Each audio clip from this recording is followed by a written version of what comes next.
തമിഴ്നാട്ടിൽ വ്യാജമദ്യ വിൽപ്പന ഇപ്പോഴും വ്യാപകമായി നടക്കുന്നുവെന്നാണ് റിപ്പോർട്ടുകൾ. ചെറിയ പ്ലാസ്റ്റിക് പാക്കറ്റുകളിലാക്കി ഇരുചക്ര വാഹനങ്ങളിലാണ് വിൽപ്പന. അതേസമയം കള്ളക്കുറിച്ചി ദുരന്തത്തിനുമായി ബന്ധപ്പെട്ട കേസിൽ അറസ്റ്റിലായ ചിന്നദുരൈ നിരവധി വ്യാജമദ്യ കേസുകളിൽ പ്രതിയാണെന്ന ഞെട്ടിക്കുന്ന വിവരവും പുറത്തുവന്നിട്ടുണ്ട്.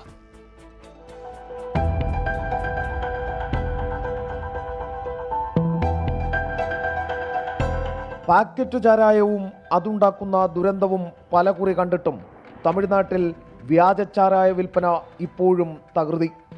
ചെറിയ പ്ലാസ്റ്റിക് പാക്കറ്റുകളിലാക്കി സാധാരണ തൊഴിലാളികളെ ലക്ഷ്യം വെച്ച് വിൽപ്പനക്കാരെത്തും.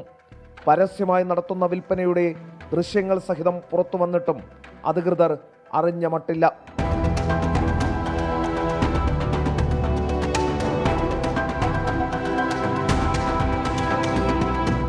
അതേസമയം കള്ളക്കുറിച്ചി മദ്യദുരന്ത കേസിൽ അറസ്റ്റിലായ മുഖ്യപ്രതികളായ ചിന്നദുരൈയും മാതേഷും ചെറിയ മീനുകളല്ലെന്നാണ് വിവരം.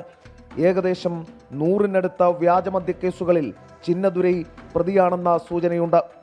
കള്ളക്കുറിച്ചിയിൽ ചാരായത്തിൽ കലക്കാൻ മെഥനോൾ എത്തിച്ചു നൽകിയതും ഇതേ ചിന്നദുരൈയാണ്. കേസിൽ ഇന്ന് പിടിയിലായ മാതേഷാകട്ടെ നേരത്തെ യക്കിയാർകുപ്പം വിഷമദ്യ കേസിൽ അറസ്റ്റിലായിരുന്നു.